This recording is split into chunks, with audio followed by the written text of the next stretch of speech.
of the International Secret Police. Ceiling zero. Ceiling zero. Ceiling zero.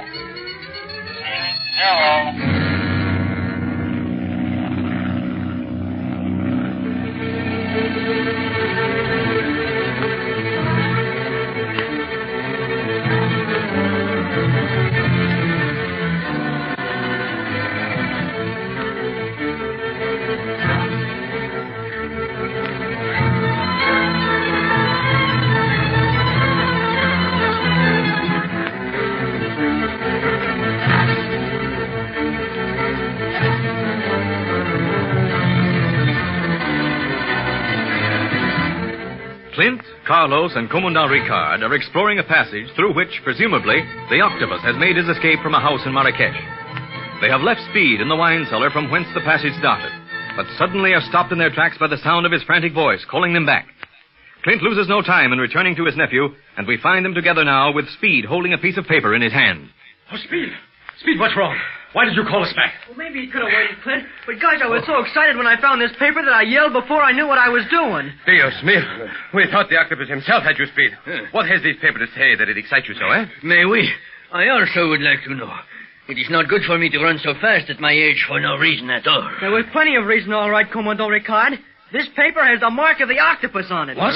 Let me see it, Speed. Here you are, Clint. It's a letter to you. Wait a minute. It says, "You have failed again, Clint Barlow." What does he mean, failed? He's the one that's failed. Didn't he have Marrakesh all staked out for our landing? If Clint hadn't gone into those power dives over the foreign leads of barracks, those Octopus gangsters might have mobbed us. Now, hold on, Speed. Let me finish this. You have failed again, Clint Barlow. And you will always fail where I am concerned. I am now going into the Sahara. If you attempt to follow me there, then you are more stupid than even I think you. The Octopus. Insolence! No. He even has the nerve to tell you where he is going. See, this Octopus fellow has plenty of insolence, amigo. But no nerve. Otherwise, he would stay and meet Clint face to face. That's right, Carlos. Seems like he's afraid to actually face Clint. I don't think it's lack of courage, Speed, but something else. When we know what that something else is, we may know who the Octopus is. Meantime, we must decide on our next move. You will follow this monster into the desert?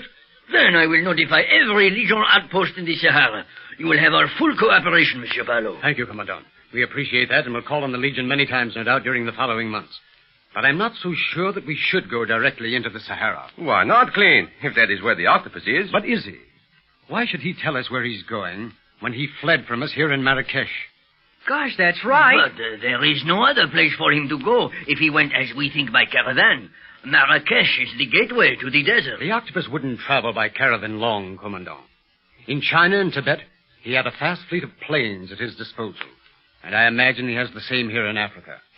No, I'm inclined to think that the Octopus would like nothing better than to see us risk our lives in a Sahara search, while he furthered his ambitions in some other location entirely. Risk our lives in the Sahara, Clint? Yes. A flight over this desert would be extremely hazardous, Speed. Many a French ace has disappeared forever in the silences of its ever-changing dunes. However, that won't hold us back when the time for such a flight comes. I want to be sure that the time has come before we tackle it. Ah, you are wise, Clint. But where else would you look for the Octopus? Do you remember me telling you that Buchanan, one of the chief stockholders of the Atlantean Syndicate, disappeared under mysterious circumstances in Leopoldville? See, I remember it well. But what has this to do with the whereabouts of the Octopus? Originally, we were going to fly directly to the Belgian Congo and Leopoldville to investigate this disappearance. But circumstances altered our plans. Now, however, Gosh, Clint, you mean we might go to Leopoldville after all? I haven't decided, Speed. Commandant Ricard. Oui? Have you a detailed map of the Sahara in your quarters? Oh, mais oui, Monsieur Barlow. Not only of the Sahara, but of Central and Southern Africa as well, if you wish. I also have a relief map of the Sahara. I made it myself. You see, such maps are a hobby of mine. A relief map of the desert? Oh, c'est vrai, Speed. It shows the general topography of the country near our outposts. I also show the more important oasis where water is to be found. Well, that's important on the desert, all right. May I suggest that we go to the barracks immediately then and study these maps of yours, Commandant, so that we may decide our future course? But surely. One thing bothers me, though. What's that, Carlos? This relief map that Le Commandant speaks of. Oui, and what have you to say about it, Elliott? How do you keep track of the shifting sand dunes on it, amigo, eh? You this day, Barney. Come, let us go to the barracks immediately, Monsieur Barlow, before he thinks of anything else. Very well. And I'd like to know what the Octopus is thinking about right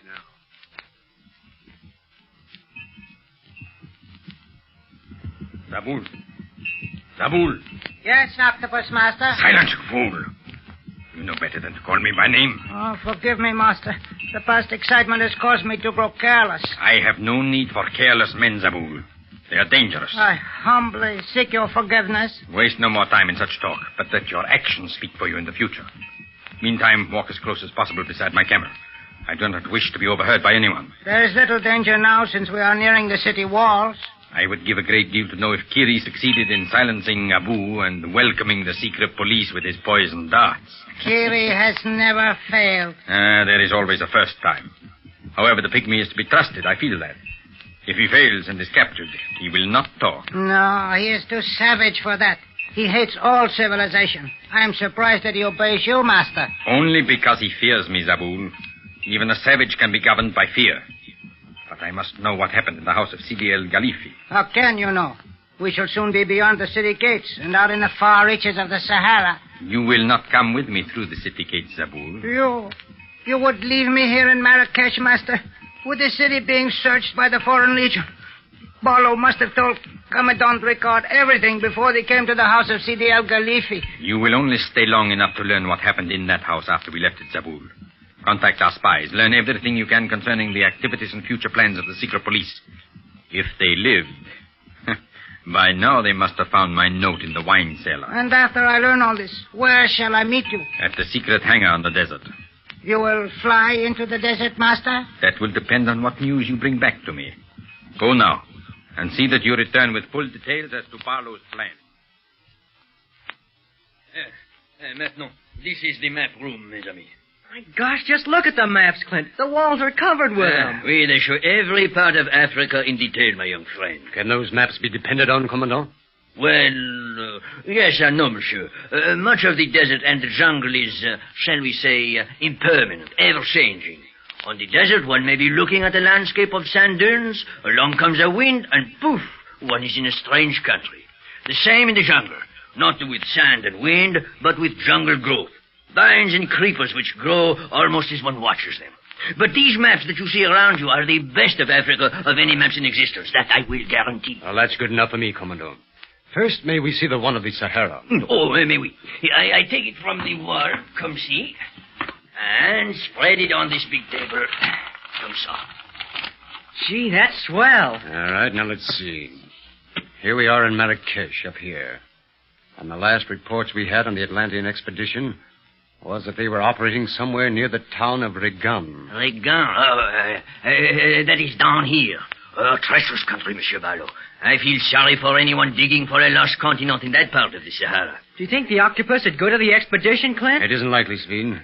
But that might be the very reason he would go there. You mean it would be too obvious a place for the Octopus to hide himself, so we would look there first, perhaps. Or else never look there because it was too obvious, so he would hide there, see? What does this fellow talk about? Huh? Never mind, Commodore. Carlos gets a little involved at times, but he always understands the general idea. You are the one who gets involved, Clint. You not only think our next move, but also what the other man might think. And then you think out a way to outwit that thought. Gosh, I'm getting dizzy. I think we better concentrate on the map. Commandant, if we did decide to fly across the Sahara, what would be our best layovers? So you mean flying due south toward the Belgian Congo? Yes. Well, let us see now. I would suggest that you first stop at the Colombechar after taking off from Marrakesh. This is one of our outposts. Oh, I see. Well, that isn't a very long hop for such a plane as ours. Perhaps not, but you have not done much flying in such conditions as await you on the Sahara, no? No, I guess not. Then it is not wise to tax yourselves or your plane to the limit in the beginning. It may be necessary later on, perhaps, but not now. Yeah. So, after leaving Colombechar, you fly to Adrar. Nay, it would be best to refuel somewhere along in there, eh? I suggest Regan, your next stop. There is a great deal of gasoline there. Well, that's good news. Then we come to Kano. This is rather a large city, mes amis, and the emir there is a good man, very good man. You will find him most powerful and most friendly. He is anxious to preserve law and order. A good man and just. I shall give you a letter to him. He can help you from Kano on. But the country we have just discussed is the true desert. I would say the most dangerous part of your flight. Exactly what's dangerous, Commandant? Oh, mostly the sun and the wind, the terrible wind. It rouses sandstorm speed, which bury everything in too short a time. Oases such as you see on my relief map over there are even buried by the furious sands of those storms. Imagine tall palm trees.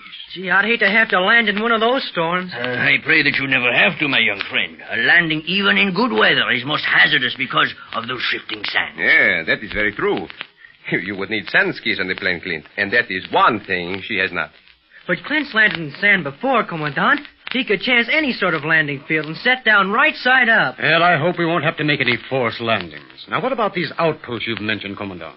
Do they have any sort of landing fields? Oh, mais oui. It is most necessary in our work now, Monsieur Barlow. Air Service is opening up the interior of Africa very fast. Now, we still experiment, but eventually... Wait.